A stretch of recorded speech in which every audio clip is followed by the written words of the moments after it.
Hello बच्चों, कैसे हैं आप। आशा करता हूं कि आप बहुत ही अच्छे होंगे, स्वस्थ होंगे, मस्त होंगे और आपकी पढ़ाई भी बहुत ही अच्छे से चल रही होगी। बच्चों, आज हम आपको पुरुषोत्तम रामा के बचे हुए श्लोकों को हम आज आपको बताएंगे। बच्चों, इसे हम पुरुषोत्तम रामा पार्ट 2 के नाम से इसका हम प्लेलिस्ट बना दिए हैं। बच्चों, आप प्लेलिस्ट में जाइएगा, उसमें आप जो है प्लेलिस्ट में जा करके जिस पार्ट को आप देखना चाहते हो, जिस क्लास को देखना चाहते हो, जिस विषय को देखना चाहते हो, आप प्लेलिस्ट में जा करके आप देख सकते हैं। और हमारे चैनल का नाम है गिरीश सर की क्लासेज। आप यूट्यूब पे सर्च करेंगे तो हमारा चैनल खुल जाएगा, आप उस प्लेलिस्ट में जा करके देख सकते हैं। तो आइए बच्चों, बचे हुए श्लोकों को देखते हैं। तो हमारा बच्चों है 7वां श्लोक है, रक्षिता स्वस्य धर्मस्य स्वजनस्य च रक्षिता वेद वेदांग तत्वज्ञो धनुर्वेदे च निष्ठितः। बच्चों, इसका शब्दार्थ देख लेंगे। स्वस्य, स्वस्य का अर्थ होगा बच्चों अपने, स्वस्य अपने। वेद वेदांग तत्वज्ञो कहने का मतलब बच्चों वेद और वेदांग के तत्वों को जानने वाले, वेद और वेदांग के तत्वों को जानने वाले। धनुर्वेदे का मतलब धनुर्विद्या में, धनुर्वेदे का अर्थ होता है बच्चों धनुर्विद्या में। और निष्ठिता का मतलब होता है बच्चों, निष्ठिता का अर्थ है निपुण। तो आइए बच्चों, आपको संदर्भ तो इसके पहले भी बताया हूँ, फिर भी बता देता हूँ। प्रस्तुत श्लोक हमारी पाठ्य पुस्तक संस्कृत परिचायिका के पुरुषोत्तम रामा पाठ से लिया गया है। आइए बच्चों, इसका अनुवाद देखते हैं। रक्षिता स्वस्य धर्मस्य कहने मतलब राम अपने धर्म के, राम अपने धर्म के रक्षक, राम अपने धर्म के रक्षा करने वाले। स्वजनस्य च रक्षिता और अपने परिजनों की रक्षा करने वाले। राम अपने परिजनों की रक्षा करने वाले हैं। वेद वेदांग तत्वज्ञो, वेद और वेदांग के तत्वों को जानने वाले हैं, सभी वेदों के और उनके तत्वों को जानने वाले हैं। धनुर्वेदे च निष्ठितः और धनुर्विद्या में निपुण हैं होगा। अगला श्लोक है बच्चों, सर्वशास्त्रार्थ तत्वज्ञ स्मृतिमान प्रतिभावान सर्वलोकप्रिय साधुर्दीनात्मा विचक्षण। बच्चों, इसमें हम इसका शब्दार्थ देखेंगे। सर्वशास्त्रार्थ तत्वज्ञ का अर्थ होगा संपूर्ण शास्त्रों के अर्थ के तत्वों को जानने वाले, संपूर्ण शास्त्रों के अर्थ के तत्वों को जानने वाले।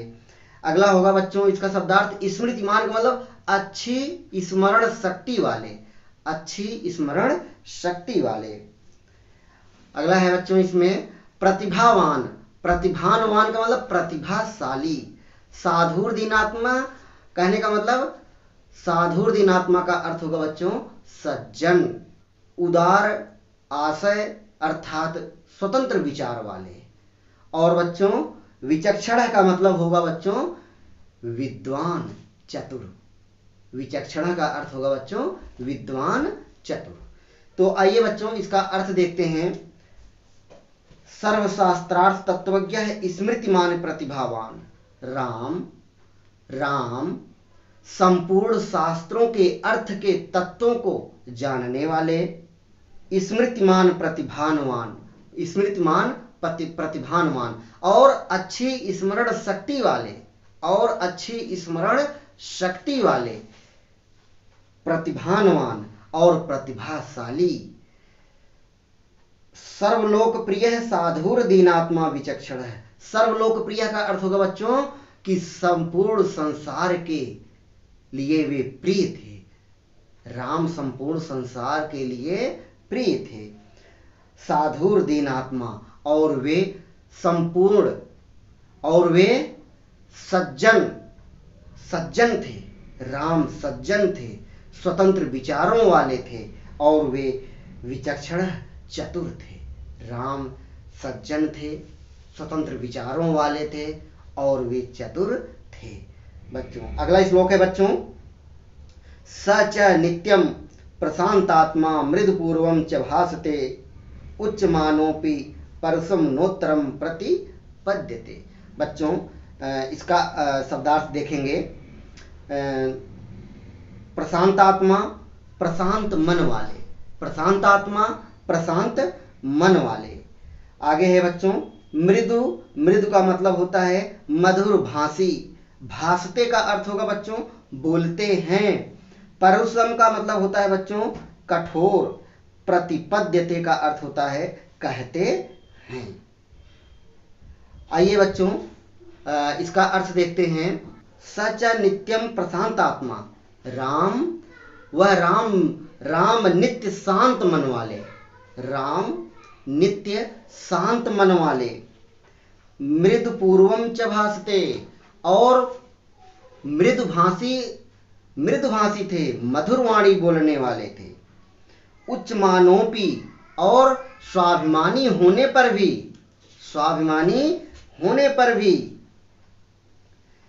परसम नोत्तरम प्रतिपद्यते, कठोर वचन नहीं कहते थे।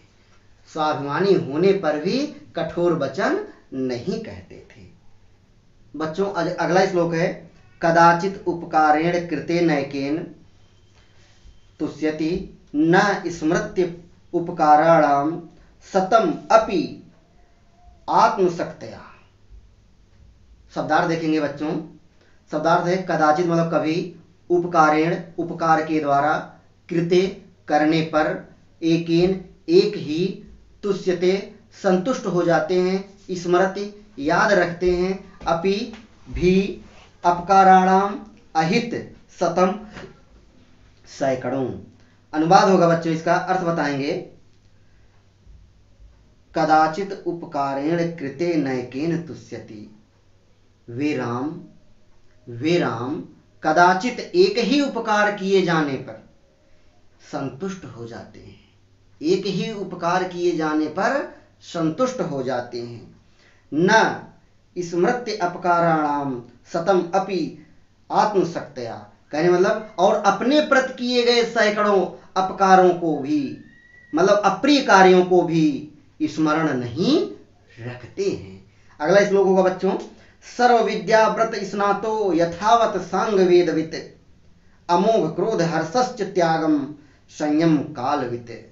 बच्चों इसका शब्दार्थ लिख लीजिए। सर्वम मतलब सभी, विद्या विद्याओं में, स्नातः निपुण, अमोहा मोह रहित, च का अर्थ होता है और, कालवित तीनों कालों के ज्ञाता।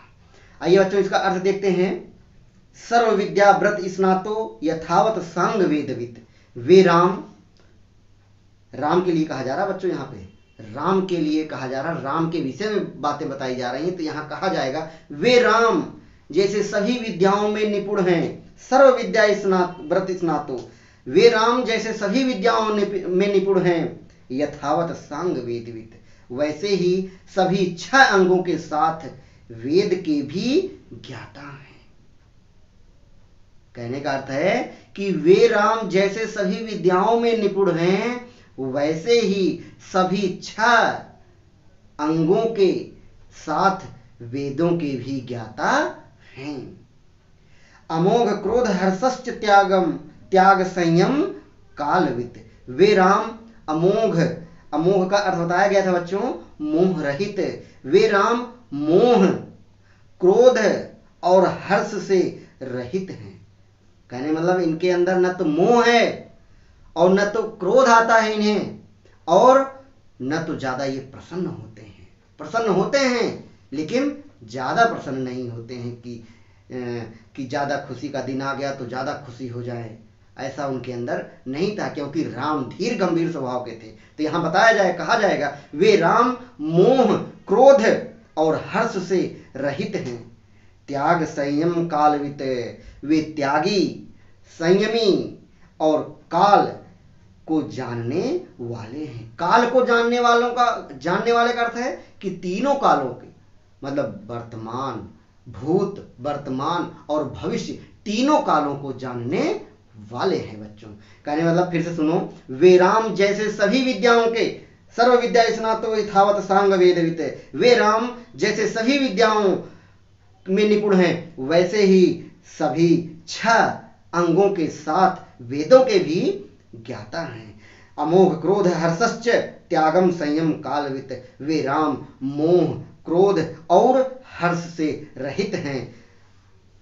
राम त्याग संयम कालवित, राम त्यागी संयमी और तीनों लोगों अर्थात भूत वर्तमान भविष्य को जानने वाले हैं। बच्चों, इस तरह से आपका पुरुषोत्तम रामः पाठ का यह पार्ट 2 भी समाप्त होता है और आशा करता हूं कि बच्चों आप जो है इसे अच्छे से कॉपी पर लिखेंगे।